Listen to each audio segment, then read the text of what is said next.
Assalamualaikum warahmatullahi wabarakatuh. Alhamdulillahirabbil alamin wassalatu wassalamu ala asrofil anbiya'i wal mursalin wa ala alihi wa sahbihi ajmain amma ba'du. Anak-anakku sekalian, bertemu kembali dalam pelajaran akidah akhlak di kelas 7 semester 1 ini. Pada kesempatan kali ini kita akan membahas tentang bab 1, yaitu akidah Islam. Anak-anak sekalian, di dalam pembahasan bab 1 ini, sebelum kita masuk ke dalam materi, Pak Guru akan menjelaskan tentang kompetensi inti dari pelajaran kita.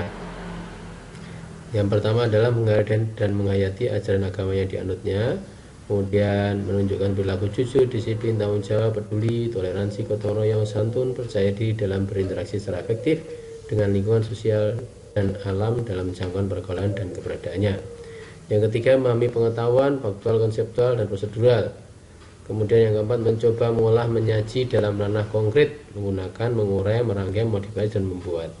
Jadi kompetensi inti ini adalah kemampuan inti yang harus kita punyai. Poin 1 itu adalah spiritual, poin 2 itu adalah sosial, poin 3 itu pengetahuan, poin 4 itu keterampilan. Selanjutnya, setelah kita tahu kompetensi inti kita, kemudian kompetensi dasar dari materi yang akan kita pelajari. 1.1 berarti spiritual, menghayati kebenaran akidah Islam sebagai dasar berpikir, bersikap, dan bertindak. Spiritual itu keyakinan agama. Kemudian 2.1 mengamalkan perilaku jujur, istiqomah sebagai implementasi dari meyakini akidah Islam. Sosial. Kemudian yang ketiga, 1.1 memahami dasar, tujuan, bukti dari akidah Islam dan manfaat mempelajarinya. Kemudian yang selanjutnya 4.1 mengomunikasikan dasar, tujuan, bukti akidah Islam dalam bentuk peta konsep atau media lainnya. Kemudian indikator pencapaian. Jadi nanti setelah anak-anak mempelajari, diharapkan anak-anak didik mampu, 1, menghayati kebenaran akidah Islam, mengamalkan perilaku jujur dan istiqomah, menjelaskan pengertian akidah Islam, bisa mampu menunjukkan dalil tentang akidah Islam, mampu menjelaskan dasar akidah Islam, mampu menyebutkan tujuan akidah Islam, mampu menyajikan fakta dan fenomena kebenaran akidah Islam. Kita lanjutkan ke peta konsep. Peta konsep adalah peta materi yang akan kita pelajari. Yang pertama adalah materi, pengertian akidah Islam, aktivitasnya memahami, mendiskusikan. Kemudian keterampilannya adalah komunikasi, saling komunikasi. Kemudian dalil, materi dalil kita akan korelasikan antara dalil tentang akidah Islam. Jadi kolaboratif, ya. Ini nanti bekerjasama. Kemudian dasar-dasar akidah Islam, menemukan dasar akidah Islam, critical thinking atau berpikir kritis. Kemudian tujuan akidah Islam, aktivitasnya merumuskan tujuan akidah Islam. Keterampilannya adalah agar kita bisa kreatif. Kemudian menyajikan fakta dan fenomena kebenaran akidah Islam, menyajikan fakta dan fenomena kebenaran akidah Islam. Keterampilannya adalah creativity. Nah, ini sedikit peta konsep dalam pembelajaran kita.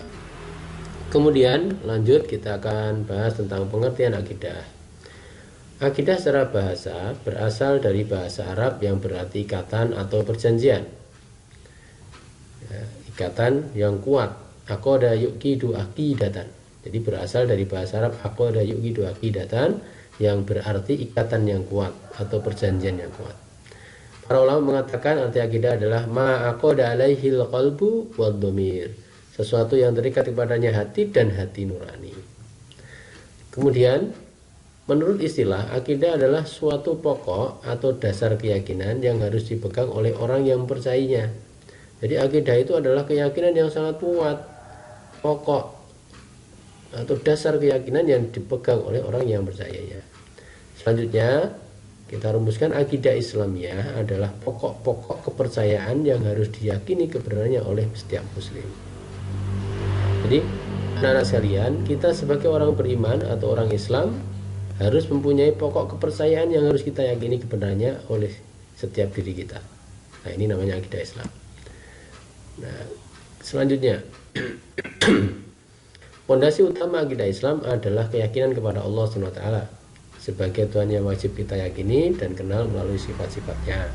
Anak-anak sekalian, Allah SWT adalah sesembahan kita, dan kewajiban kita adalah mentaatinya, ya, mentaati segala perintahnya dan menjauhi larangannya. Ini sebagai pondasi utama kita. Maka tiada Tuhan selain Allah, la ilaha illallah. Jadi tiada sesembahan selain Allah SWT. Ini wajib kita ucapkan sebagai bentuk ketundukan kita kepada Allah. Jadi seorang muslim itu, syarat sebagai seorang muslim itu adalah mengucapkan kalimat syahadatain, syahadat tauhid dan syahadat rasul. Jadi asyhadu an la ilaha illallah wa asyhadu anna muhammadar rasulullah. Aku bersaksi bahwa tiada Tuhan yang wajib disembah selain Allah, dan aku bersaksi bahwa Nabi Muhammad adalah utusan Allah. Nah, ini pondasi utama. Kemudian dalil yang mendasari akidah Islam adalah surah An-Nahl ayat 36, walaqad ba'atsna fi kulli ummatin rasulan an ibudullaha wastanibut taghut. Dan sungguh kami telah mengutus seorang rasul untuk setiap umat untuk menyerukan sembahlah Allah dan jauhilah taghut. Ya, kita diwajibkan menyembah Allah dan menjauhi taghut. Taghut itu sesembahan selain Allah SWT. Bisa manusia, bisa hewan, bisa tumbuhan, bisa batu atau yang lainnya. Selanjutnya adalah dasar-dasar akidah Islam. Dasar hukum akidah Islam adalah Al-Quran dan hadis. Karena itu akidah Islam bersifat tauqifi, artinya tidak dapat ditetapkan kecuali berdasarkan dengan dalil syar'i, yaitu Al-Quran dan hadis. Ya. Dalilnya taraktu fikum amrani lan tadillu ma tamassaktum bima kitabullah wa sunnatur rasul. Aku telah tinggalkan pada kamu dua perkara, kamu tidak akan selama berpegang kepada keduanya, yaitu kitab Allah dan sunnah rasulnya. Anak-anak sekalian, selanjutnya adalah dasar-dasar tadi Al-Quran dan hadis. Jadi kita bahas satu persatu. Pengertian Al-Quran adalah firman Allah SWT yang diwahyukan kepada Nabi Muhammad SAW dengan perantara malaikat Jibril sebagai pedoman hidup manusia. Kemudian arti hadis adalah segala ucapan, perbuatan dan takrir atau sikap diam Nabi Muhammad SAW. Jadi semua ucapan Nabi Muhammad itu adalah hadis atau sunnah, jadi sunnah. Ya. Kemudian segala perbuatan itu juga jadi hadis dan wajib kita teladani. Ucapannya wajib kita teladani, perbuatannya wajib kita teladani. Dan takrir itu apa? Nabi Muhammad melihat sahabat zaman dulu melakukan sesuatu, Nabi diam saja, berarti membolehkan. Itu namanya takrir. Maka kita pun juga bisa mengikuti apa yang sudah dilakukan oleh sahabat itu, karena dibolehkan oleh Nabi Muhammad SAW. Anak-anak sekalian, ini pengertian Al-Quran dan hadis. Kemudian hadis dijadikan hukum kedua setelah Al-Quran karena alasannya adalah semua yang disandarkan kepada Nabi Muhammad adalah wahyu Allah. Jadi hadis itu juga termasuk wahyu Allah SWT, walaupun memang melalui Nabi Muhammad SAW.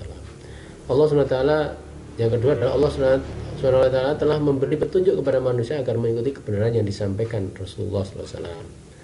Yang ketiga, banyak hadis yang menjelaskan maksud beberapa ayat Al-Quran yang masih bersifat global. Jadi hadis itu menjelaskan secara detail ayat Al-Quran yang masih global.